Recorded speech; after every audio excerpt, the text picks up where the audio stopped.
दूसरा ड्रामा आपका एक और पाकीज़ा जो बस स्टार्ट होने वाला है अब इंशाल्लाह नेक्स्ट ताला वीक लज़ीज़, इंशाल्लाह। या तो उसकी क्या कहानी है? What can you tell us about that? उसकी तो मैं ये कहानी बताना चाहूँगी कि हो सकता है हमारे ऑडियंस को ड्रामा बहुत ज़्यादा पसंद ना आए। रियली पसंद ना हाँ, आए? हाँ, क्यों? क्योंकि वो ड्रामा एक बेचारी औरत का नहीं है। लेकिन अब तो ऑडियंस चेंज नहीं हो गई आपको लगता है? नहीं, मोहरा में भी तुम बेचारी नहीं थी ना? लेकिन अलीज़े तो बेचारी थी ना। नहीं अलीज़े बाद में कहाँ बेचारी हो तो ओह बड़ी सॉरी, पागल हो अनुषा गई। तो बेचारी थी ना। हाँ लेकिन मेन फोकस तो अलीज़े पे था। ना, ना, ना, वो हाँ। तो स्टार्ट ही बेचारगी से हुआ ना ड्रामा। ओके। देखिए तो हमें आपको लगता है देखिए ऑडियंस हमारी ऑडियंस को रोती औरत बहुत पसंद है। देयर इज़ अ रीज़न कि वो नेगेटिव कैरेक्टर से नफ़रत करते हैं, क्योंकि नेगेटिव कैरेक्टर कभी रोता नहीं है।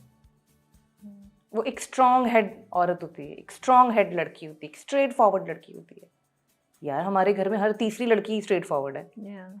और लेकिन विलन नहीं है। लेकिन वो विलन नहीं विलन है। नहीं है हाँ। वो विलन नहीं है। फिर भी खानदान में उस लड़की को पसंद किया जाता है जो चुप रहती है, जो किसी से ज़बान दराज़ी नहीं करती, जो बहुत मासूम होती है।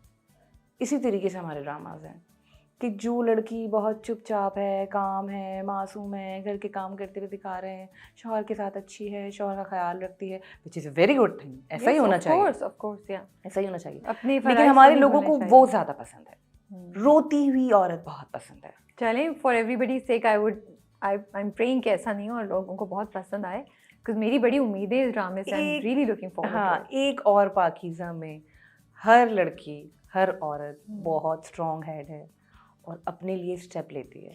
और आपका character is one of the main 3 characters आप Yeah. जैसे बताई थी। तो Yeah. अभी हम आपको फौरन देखेंगे या कुछ ऐसे बाद नहीं आपका नहीं नहीं नहीं इंट्रोडक्शन होता है? मेरी एंट्री आई थिंक 10 एपिसोड्स 12 के एपिसोड्स बाद बाद होती है। ओके। और बहुत अच्छा ड्रामा है, साइबर क्राइम पर ड्रामा बनाया है। अगेन बहुत मेहनत की है नमीर ने, सहर डिड अ वंडरफुल जॉब। दोनों ने बहुत मेहनत तो की, दोनों ने जब बहुत आप अच्छा और किया। सहर दोनों मिल जाते थे तो कौन ज्यादा बातें सहर सहर जीत जाती थी। सहर और माशाल्लाह इतना अच्छा सेंस ऑफ ह्यूमर है सहर का। इतनी बातों ने है, इतनी मज़े की है और फुल ऑफ लाइफ है माशाल्लाह। अल्लाह पाक करे हमेशा ऐसी रहे। और मुझे बहुत मज़ा आया उसके साथ काम करके। तो ये आमना इलियास के साथ काम करके मुझे बहुत मज़ा आया। ओके तो वो एक ऐसा एक्सपीरियंस था, क्योंकि मैं आमना को जब भी देखती थी ना, आमना इज़ अ मॉडल, या तो मुझे ये होता था, मैंने कहा यार मॉडल है और इतना फैशन इंडस्ट्री से ताल्लुक है, पता नहीं एटीट्यूड होगा। एटीट्यूड होगा। और मैं हमें पहले दिन ऐसी थी कि अस्सलाम वालेकुम, वालेकुम सलाम, कैसी हो जानी, बिल्कुल। तो वो आमना जी, तो this was my second day. तो मैंने कहा आमना जी इसमें आपने ये, तो मैं बोला आमना जी बेटा तू चाहती क्या है? मैं कहा है, तो मुझे आमना जी क्यों बुला रही है? तो मतलब वो फिर हमारी फ्रेंडशिप हो गई। She is also very amazing. और द फैक्ट इज मॉडल होने के साथ साथ वो बहुत अच्छी एक्ट्रेस है, मुझे इस प्रोजेक्ट में पता चला। She is an amazing actress. और जो परफॉर्मेंस उन्होंने अभी एक और पाकिस्तान में दी है, आई मीन बहुत स्ट्रॉन्ग कैरेक्टर्स हैं ये। आमना इलियास, सहर, हिना बयाद। हिना बयाद कुछ बहुत डिफरेंट करने जा रही हैं। Oh that's good. बहुत डिफरेंट करने जा रहे हैं। तो आपके पास ये कैरेक्टर कैसे आया? ड्रामा कैसे आया? अच्छा, ये कैरेक्टर ऐसे आया कि मुझे I got a call Madiha की। उन्होंने कहा कि मैं मदीहा बात कर रही हूँ और मैं लाहौर से बात कर रही हूँ और हम एक प्रोजेक्ट कर रहे हैं काशिफ निसार का। काशिफ निसार का नाम? काशिफ निसार। मैं तो हमेशा से, क्योंकि मैंने काशिफ निसार को अपनी टैलेंट एजेंसी में देखा था, टैलेंट आई में देखा था, और उन्होंने 2-3 वर्कशॉप्स ली थी, जिसमें से एक उन्होंने भी ली थी आपकी वर्कशॉप्स ली थी। लेकिन वो सिर्फ 3 दिन के लिए कराची आए थे। तो बहुत तेज़ी से हुआ था कि वो कहते थे कि एक सीन करके दिखाओ। उसके बाद अचानक उनका प्रोजेक्ट आया जिसमें बिलाल था दमपुख्त। उसके बाद उनका प्रोजेक्ट आया रंगरेज़ा, और रंगरेज़ा देख के तो मैंने कहा लम्हा मुझे भी करना है काम। तो फिर उनका मैंने रकीब से देखा, उनका मैंने रंगरेज़ा देखा। I am a true fan, मतलब big fan of Kashif Nisar. तो उन्होंने कहा वो प्रोजेक्ट है वो, मैंने कहा हाँ मैं करूँगी। तो उन्होंने कहा अवेलेबिलिटी होगी, मैंने कहा देखिए अगर अवेलेबिलिटी नहीं होगी ना तो मैं बना लूँगी और मैं करूँगी ज़रूर। तो उन्होंने कहा नहीं लेकिन एक बात और है। तो मैंने कहा वो क्या है? तो उन्होंने कहा देखिए आपकी कैरेक्टर को इस पूरे प्रोजेक्ट में सिराइकी बोलनी है। ओह आपको आती है? नहीं, बिल्कुल भी नहीं। तो मैंने कहा सराइकी बोलनी है, ये कैसे होगा? मैंने कहा नहीं, ये कैरेक्टर ही मुल्तान से और गांव से आई है और ये सराइकी बोलती है। तो पहले तो ये था कि क्या आप एक्सेंट बना लेंगे? तो मैंने कहा ये तो मुझे देखना पड़ेगा, मुझे स्क्रिप्ट या इससे कुछ देखना पड़ेगा। फिर उन्होंने मुझे 3 एपिसोड भेजे और फिर मुझे कॉल आई कि आप एक सीन सराइकी में करके दिखाएं। ओके।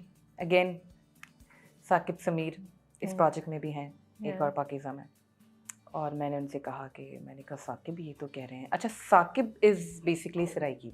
ओके।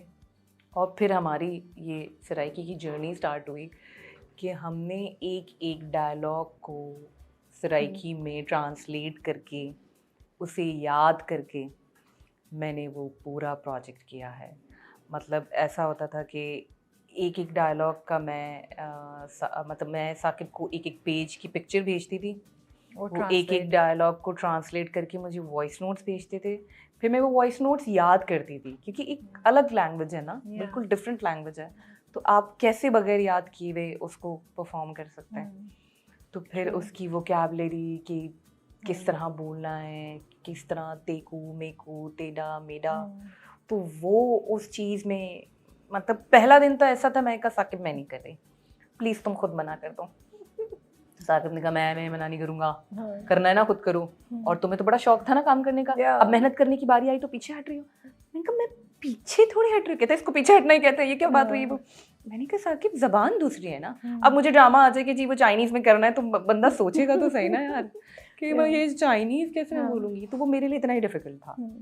फिर वो हमने उसको, और एक सीन मैंने सराइकी में याद करके 3 दिन में मैंने याद किया था, सराइकी में याद करके मैंने वो ऑडिशन भेजा। ओके। और उन्होंने मुझे काशिफ सर के मैसेजेस फॉरवर्ड किए कि वेरी गुड डन। वाह। एंड आई वाज लाइक अल्लाह तेरा शुक्र, मतलब ये भी होना था मेरे साथ, दिस इज सो ग्रेट। और फिर मुझे काशिफ भाई का नंबर मिला और फिर मैंने उनसे पहली बार बात की। मतलब इतना अलग डायरेक्टर है वो कि आज तक, मतलब मैंने जितना भी उनके साथ काम किया, 12 दिन 13 दिन 15 दिन, मुझे उन्होंने कभी डायरेक्शन नहीं दी, लेकिन पूरा ड्रामा सिर्फ उनकी डायरेक्शन से बना है। कितनी स्ट्रेंज बात है कि कोई भी चीज़ उन्हें समझानी नहीं पड़ती, वो इस तरीके से कैरेक्टर्स को लेके चलते हैं, वो आपको बिठाएंगे इस तरह, वो सीन्स तरह स्टार्ट करवाएंगे, वो आपको किसी भी चीज़ में, आप किसी भी चीज़ में अगर उलझ रहे हैं ना, तो आप उन्हें बस बता दें कि मैं उलझ रही हूँ, तो वो कहते हैं अच्छा ठीक है मैं कर लेता हूँ। यहाँ तक क्या, यहाँ तो ऑन अदर हैंड आप डायरेक्टर को बता दें कि जी मैं ये यूँ, वो कहते हैं अब तो करना पड़ेगा ना, अब हम क्या करें, माइक का प्रॉब्लम है तो करना पड़ेगा ना, लाइट का प्रॉब्लम है तो देखें एक्टर तो अपनी लाइट खुद संभालता है ना। वो कहते हैं नहीं, एक्टर का काम है एक्टिंग करो, हमारा काम है लाइट संभालना, माइक संभालना, कपड़े संभालना। so good. ये एक अलग यूनिक चीज़ थी। मैंने तो हमेशा से ही सुना है कि जी लाइट लेना एक्टर का काम है, या आपकी माइक पे जी वो हाथ नहीं लगना चाहिए, माइक पे हाथ लगेगा तो आपकी ऑडियो डिस्टर्ब हो जाएगी। जिस सीन में हाथ लगता था ना, वो कहते थे माइक निकाल दो, मैं इसको ऊपर से दे दूंगा, बूम बना के, नकली बूम बनाए हुए, नकली नहीं बेसिकली वो एक तरीका है उनका, वो करके उन्होंने बूम बनाए हुए, और वो फैसिलिटेट्स अ लॉट। उन्हें पता है लाहौर है, सर्दी हो रही है, तो मास्टर किया तो अच्छा नम्रा आप, उनको पता था नम्रा शाहिद है जैसे बला की सर्दी लगती है, कहते थे अच्छा आप मोज़े पहन लें, या उनका सोलर चला जाओ बेटा शॉल पहन लो, हीटर चलाएं भाई, जबकि वो खुद हीटर उनको बहुत बुरा लगता है, हीटर चलाएं भाई, एक्टर्स बैठे हुए, कितनी छोटी-छोटी चीजें हैं, छोटी-छोटी चीजें, but he takes care, coffee ला के रखें या ग्रीन टी पिलाएं सबको या जशांदा पिलाएं सबको, ये होता है सेट पे, and this is very rare. जो चीजें एक्टर का टैंट्रम समझी जाती हैं ना, वो इस चीज का ख्याल रखते हैं। आप कर लें ये वाले मामला कि जी वो अच्छा मास्टर हो गया, मैं मोज़े पहनने जा रही हूँ या हीटर ऑन कर दें, वो बोलेगा ये एक्टर तो नखरे दिखा रहा है, लेकिन वो इस चीज़ का ख्याल रखता है। यही ब्यूटी है काशिफ निसार के प्रोजेक्ट की। This is the only reason मैंने उनसे एक चीज़ कही, मैंने कहा आपके ड्रामे में हर एक्टर बहुत अलग लग रहा होता है, तो उन्होंने कहा अच्छा पता नहीं, मैं कही आप ये कैसे कह लेते हैं कि जी अच्छा, पता नहीं। This is such a Kashif Nisar response, you know. हाँ